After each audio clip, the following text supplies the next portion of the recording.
Good morning, students. Today is class 7 science, and our topic is the esophagus.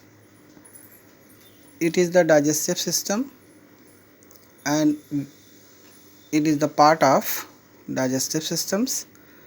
The esophagus. Esophagus, another name food pipe, is a muscular tube. It connects to mouth and the stomach. Food is pushed into the stomach by the babe like muscular movement of the esophagus. The stomach. The stomach is a bag like organ made up of muscles. The walls of the stomach are lined with a membrane called mucosa. The mucosa secretes mucus which protects the inner lining of the stomach. Food is churned and made into a paste in the stomach. The glands present in the inner wall of the stomach secrete gastric juice. This juice contains hydrochloric acid and pepsin. The hydrochloric acid acidifies food. If food has microorganisms, hydrochloric acid kills them. Pepsin begins the digestion of protein and amylase begins the digestion of carbohydrate. Lipase begins the digestion of fat. The action of gastric juice and churning the stomach change into food into a semi-digestive food is called chyme. The chyme leaves the stomach and enter the small intestine. Food form a paste and it is called chyme. Did you know? If you talk while eating, a few food particles can enter your windpipe and causes bouts of coughing. Generally, when you eat, the windpipe closes with the flap like valve and the food is guided into the food pipe. Coughing is the natural way of removing food particles that have entered the windpipe or else one might choke. Next topic, small intestine. The small intestine is a long and narrow coiled tube connected to the stomach. As the chyme enters the small intestine, bile for the gallbladder and pancreatic juice from the pancreas mix with the food.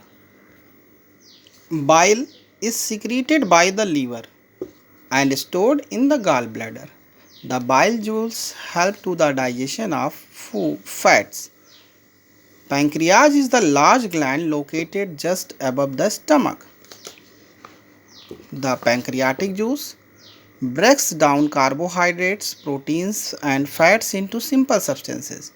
Starch, simple carbohydrates present in the food such as potato, rice and wheat breaks down into glucose. Glucose is a kind of sugar. Proteins present in the food items such as pulses, milk, fish and complex substances. They are broken into amino acids. Such are the building blocks of proteins. Similarly, fats present in the food items such as butter, oil, milk and meat are complex substances. They are broken into fatty acid. Digestion of food begins in the mouth and end of the small intestine. Beside the glucose, amino acids and fatty acid, the digested food also contain minerals and vitamins. Absorption and assimilation of food. The inner wall of the small intestine have a finger-like projection is called villi. The villi are richly supplied with blood vessels. All the simple substances, glucose, amino acids, fatty acid and vitamins that are obtained from the food pass into the blood, present in the blood vessels. This process is called absorption. Absorption means the nutrient goes to the cells and take more energy to the body. The blood carries their useful substance of each and every part of the body.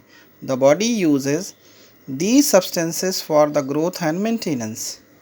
The absorption of digested food and its utilization by the body is known as assimilation. Large intestine. It is the last topic of digestion. The large intestine is broader and shorter than the small intestine. After all the uses nutrients from the digestive food and absorbed into the blood in the small intestine by the remaining undigested food material passes into the large intestine. Most of the water and minerals present in the undigested food are absorbed by the large intestine. The remaining undigested portion of the food is discharged from the body through the anus. This process is known as digestion. Fiber present in vegetables, fruits and whole grains is not digested. It cleans the digestive system and help in moving the undigested food up to the anus. Large intestine mainly reabsorb the water and minerals. Thank you, student.